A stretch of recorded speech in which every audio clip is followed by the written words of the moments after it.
भारत 24 और मैं हूं आपके साथ शाजिया निसार। तेलंगाना के रामागुंडम में पीएम मोदी ने उर्वरक संयंत्र का उद्घाटन किया है। तस्वीरें आपकी टीवी स्क्रीन पर। मिलिट्री एक्शन हो रहे हैं, उसका परिणाम भी, उसका प्रभाव भी देश और दुनिया पर पड़ रहा है। लेकिन इन विपरीत परिस्थितियों के बीच आज हम सभी पूरी दुनिया में एक और बात प्रमुखता से सुन रहे हैं। दुनिया के तमाम एक्सपर्ट्स कह रहे हैं कि भारत बहुत जल्द दुनिया की तीसरी सबसे बड़ी इकोनॉमी बनकर के उस दिशा में तेज गति से आगे बढ़ रहा है। सभी एक्सपर्ट ये भी कह रहे हैं कि जितनी ग्रोथ 90 के बाद 30 साल में हुई, उतनी अब सिर्फ कुछ ही वर्षों में होने वाली है। आखिर इतना अभूतपूर्व विश्वास आज दुनिया को, आर्थिक जगत के विद्वानों को इतना विश्वास आज भारत पर क्यों है? इसका सबसे बड़ा कारण है भारत में पिछले 8 वर्ष में हुआ बदलाव। पिछले 8 सालों में देश ने काम करने के पुराने तौर तरीके बदल डाले। इन 8 वर्षों में गवर्नेंस को लेकर सोच में भी बदलाव आया है, अप्रोच में भी बदलाव आया है। चाहे इंफ्रास्ट्रक्चर हो, चाहे सरकारी प्रक्रियाएं हो, चाहे ईज ऑफ डूइंग बिजनेस हो, इन बदलावों को प्रेरित कर रही है भारत की एस्पिरेशनल सोसाइटी। आज विकसित होने की आकांक्षा लिए आत्मविश्वास से भरा हुआ नया भारत दुनिया के सामने है। भाइयों और बहनों, विकास हमारे लिए 24 घंटे, 7 दिन, 12 महीने और पूरे देश में चलने वाला मिशन है। हम एक प्रोजेक्ट का लोकार्पण करते हैं तो अनेक नए प्रोजेक्ट पर काम करना शुरू कर देते हैं। ये हम आज यहां भी देख रहे हैं। और हमारा ये भी प्रयास होता है कि जिस प्रोजेक्ट का शिलान्यास हो उस पर तेजी से काम हो और वो तेजी से पूरा हो। रामागुंडम का ये फर्टिलाइजर कारखाना इसका एक उदाहरण है। इस साल 2016 में इसका शिलान्यास किया था और आज इसे राष्ट्र को समर्पित कर दिया गया है। भाइयों और बहनों, 21वीं सदी का भारत बड़े लक्ष्यों को तय करके उन्हें तेजी से प्राप्त करके ही आगे बढ़ सकता है। और आज जब लक्ष्य बड़े होते हैं तो नई पद्धति अपनानी होती है, नई व्यवस्थाएं बनानी होती है। आज केंद्र सरकार पूरी ईमानदारी से इसी प्रयास में जुटी है। देश का फर्टिलाइजर सेक्टर भी इसका गवाह बन रहा है। बीते दशकों में हमने देखा है कि देश फर्टिलाइजर के लिए ज्यादातर विदेशों पर इंपोर्ट करके उसी पर हम अपना गुजारा करते थे। यूरिया की डिमांड पूरी करने के लिए जो कारखाने लगे भी थे, वो भी टेक्नोलॉजी पुरानी होने के कारण बंद हो चुके थे, जिसमें रामागुंडम का खाद कारखाना भी था। इसके अलावा एक और बड़ी दिक्कत थी, इतना महंगा यूरिया विदेश से आता था, लेकिन वो किसान तक पहुंचने के बजाय अवैध कारखानों में चोरी करके पहुंचाया जाता था। इससे किसानों को यूरिया पाने के लिए रात रात भर कतारों में खड़ा रहना पड़ता था और कई बार लाठियां भी झेलनी पड़ती थी। 2014 से पहले हर साल, हर सीजन में यह समस्या किसानों के सामने आती थी। साथियों, 2014 के बाद केंद्र सरकार ने पहला काम ये किया कि यूरिया की 100% नीम कोटिंग कर दी। इससे यूरिया की काला बाजारी रुक गई। केमिकल की फैक्ट्री में जो यूरिया पहुंच जाता था, वो बंद हो गया। खेत में कितना यूरिया डालना है, ये पता करने के लिए भी किसान के पास बहुत सुविधा नहीं थी, रास्ते नहीं थे। इसलिए हमने किसानों को सॉइल हेल्थ कार्ड इस देने का पूरे देश में अभियान किया।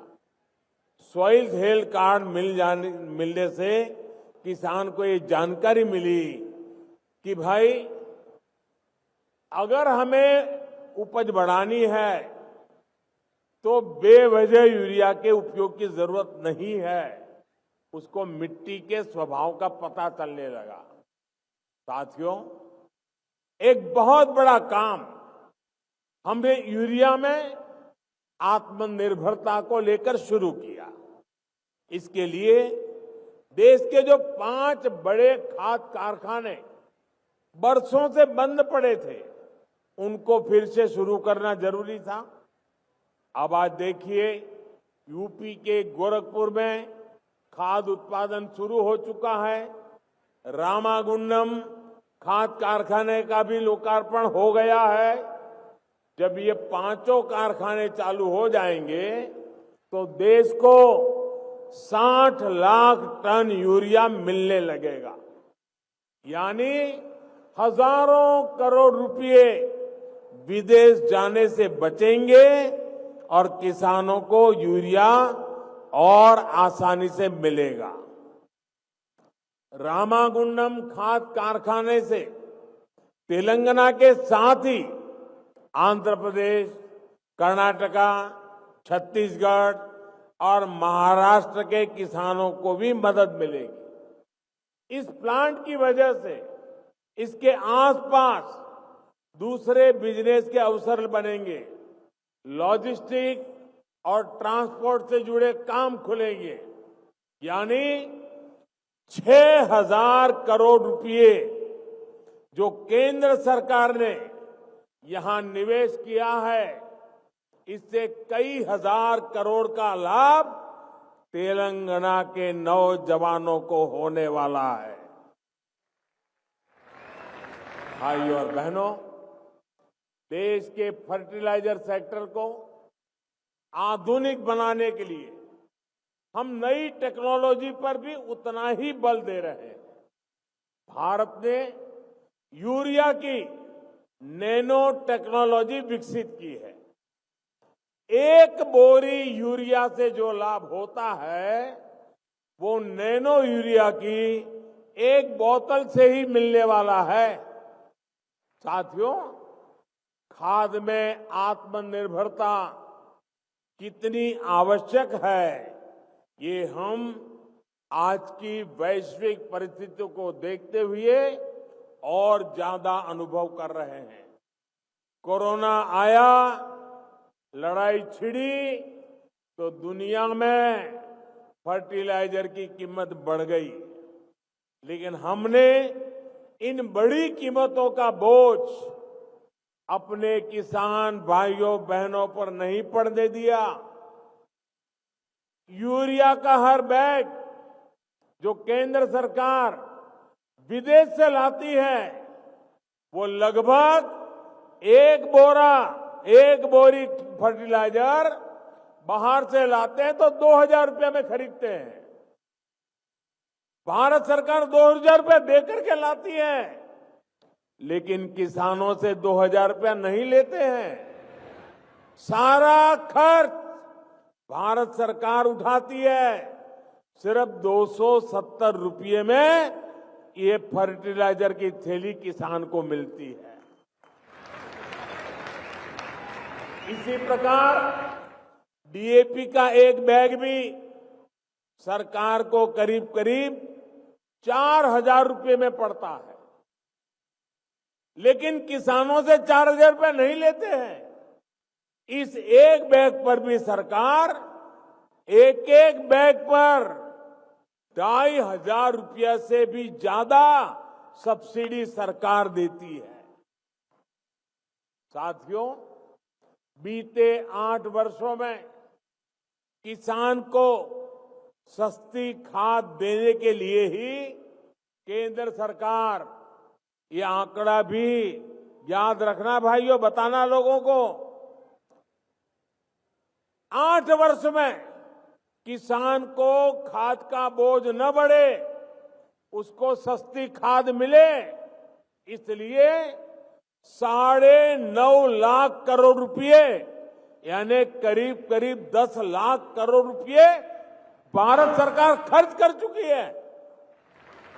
इस वर्ष ही केंद्र सरकार 2.5 लाख करोड़ रुपए से ज्यादा किसानों को सस्ती खाद देने के लिए खर्च करेगी, 2.5 लाख करोड़ रुपया। इसके अलावा हमारी सरकार पीएम किसान सम्मान निधि के तहत भी लगभग 2.25 लाख करोड़ रुपए सीधे किसानों के बैंक खातों में ट्रांसफर कर चुकी है। किसानों के हितों को सर्वोपरि रखने वाली जब सरकार दिल्ली में है, तो किसानों की भलाई के लिए अनेक विध ऐसे प्रकल्पों को आगे बढ़ाते हैं, काम करते हैं। साथियों, दशकों से हमारे देश के किसान खाद से जुड़ी एक और समस्या से भी जूझ रहे हैं। दशकों से खाद का ऐसा बाजार बन गया था जिसमें भांति भांति के फर्टिलाइजर, भांति भांति फर्टिलाइजर के ब्रांड ये बाजार में बिकते थे। इस वजह से किसान के साथ धोखाधड़ी भी बहुत होती थी। अब केंद्र सरकार में इससे भी किसानों को राहत देने की शुरुआत की है। अब देश में यूरिया का सिर्फ और सिर्फ एक ही ब्रांड होगा, भारत यूरिया, भारत ब्रांड। इसकी कीमत भी तय है और क्वालिटी भी तय है।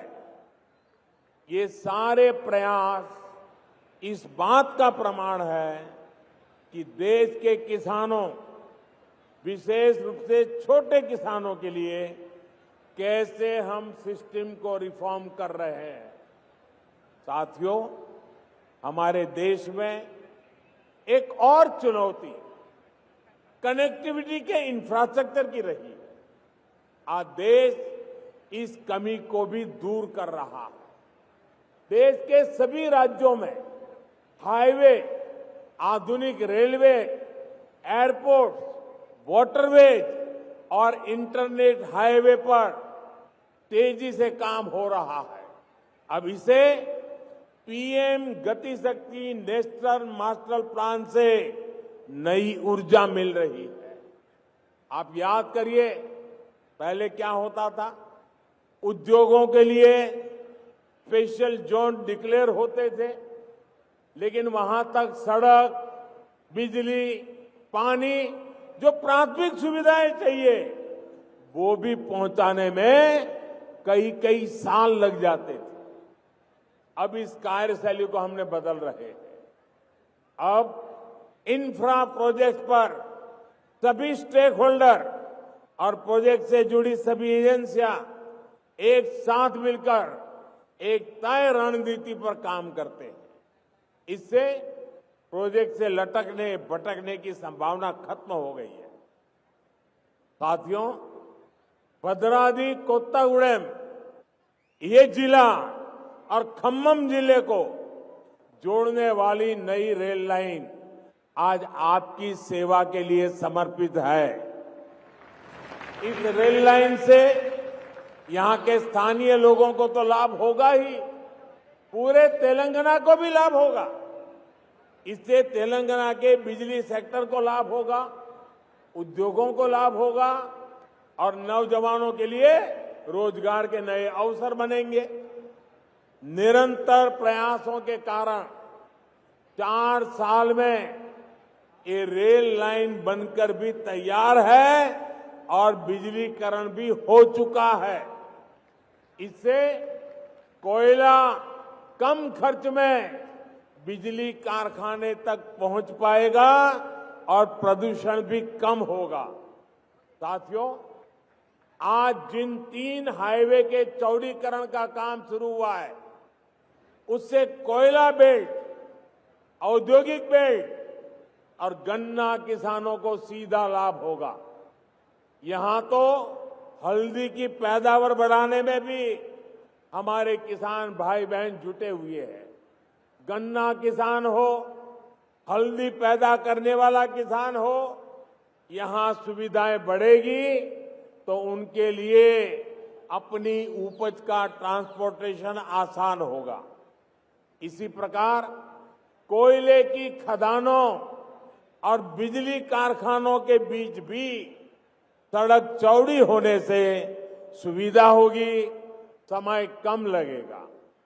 Hyderabad Warangal industrial corridor, Kakatiya mega textile park की चौड़ी सड़कों से कनेक्टिविटी इनका भी सामर्थ्य बढ़ाएगी।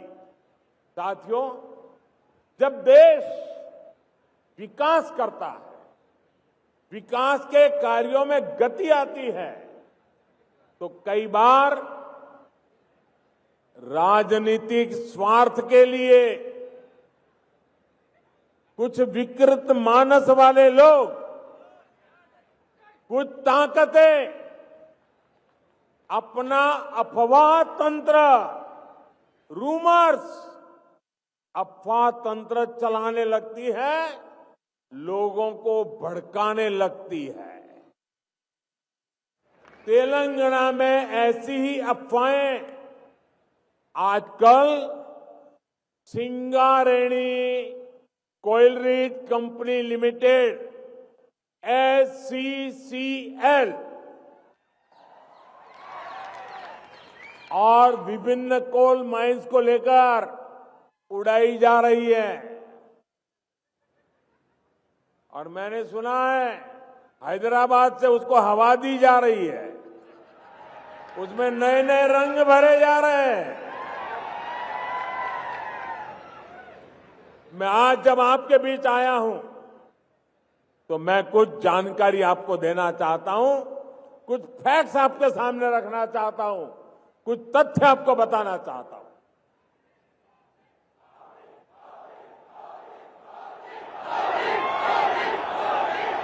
ये अफवाह फैलाने वालों को ये भी पता नहीं है कि ये झूठ उनका पकड़ा जाएगा। सबसे बड़ा झूठ समझिए, और यहां पत्रकार मित्र बैठे हैं, जरा बारीकाई से देख ले इसको। SCCL में 51% भागीदारी ये तेलंगाना की राज्य सरकार की है, जबकि भारत सरकार की हिस्सेदारी सिर्फ 49% है। एचसीसीएल के निजीकरण से जुड़ा कोई भी फैसला केंद्र सरकार अपने स्तर पर कर ही नहीं सकती है। 51% उनके पास है। मैं एक बार फिर दोहराऊंगा, एचसीसीएल के प्राइवेटाइजेशन का कोई प्रस्ताव केंद्र सरकार के पास विचाराधीन नहीं है और न ही केंद्र सरकार का कोई इरादा है। और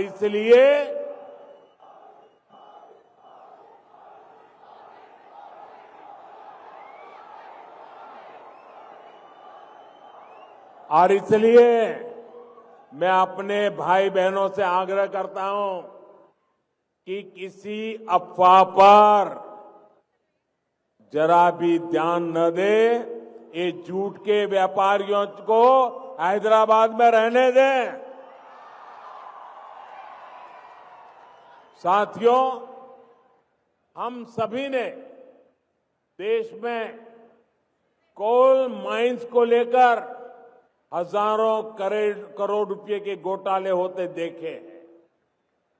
इन घोटालों में देश के साथ ही श्रमिकों, गरीबों और उन क्षेत्रों का नुकसान हुआ जहां ये माइंस थी। आज देश में कोयले की बढ़ती हुई जरूरत को देखते हुए कोल माइंस की पूरी पारदर्शिता के साथ नीलामी की जा रही है। जिस क्षेत्र से खनिज निकल रहा है उसका लाभ वहां रहने वाले लोगों को देने के लिए हमारी सरकार ने डीएमएफ यानी डिस्ट्रिक्ट मिनरल फंड भी बनाया है। इस फंड के तहत भी हजारों करोड़ रुपए राज्यों को रिलीज किए गए हैं। भाइयों और बहनों, हम सबका साथ, सबका विकास, सबका विश्वास और सबका प्रयास के मंत्र पर चलते हुए तेलंगाना को आगे बढ़ाना चाहते हैं। तेलंगाना के तेज विकास के लिए आप सभी का आशीर्वाद हमें मिलता रहेगा। इसी विश्वास के साथ फिर एक बार आपको ये ढेर सारे विकास कार्यों की बहुत बहुत बधाई। मेरे किसान भाइयों को विशेष बधाई। और इतनी बड़ी तादाद में आप लोग आए। हैदराबाद में कुछ लोगों को आज नींद नहीं आएगी। इतनी बड़ी तादाद में आने के लिए मैं आपका बहुत बहुत आभारी हूं। धन्यवाद। मेरे साथ बोले भारत माता की। दोनों मुट्ठी बंद करके पूरी ताकत से बोलिए भारत माता की, भारत माता की, भारत माता की। धन्यवाद जी।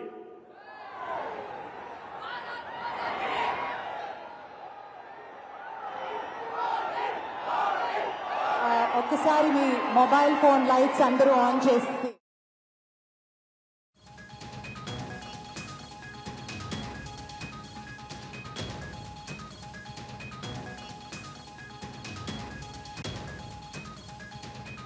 नरेंद्र मोदी को आप सुन रहे थे। तेलंगाना के हजारों युवाओं को लाभ मिलेगा। प्रधानमंत्री नरेंद्र मोदी द्वारा यह जानकारी साझा की गई है। सरकार ने किसानों के लिए काम किया है। प्लांट का पड़ोसी राज्यों को भी लाभ मिलेगा। प्रधानमंत्री नरेंद्र मोदी द्वारा यह जानकारी भी दी गई। देश के किसानों को सरकारी लाभ मिलेगा। भारत की अर्थव्यवस्था मजबूत हुई है और भविष्य में और भी ज्यादा मजबूत होगी। प्रधानमंत्री ने अपने संबोधन में यह जानकारी भी दी है।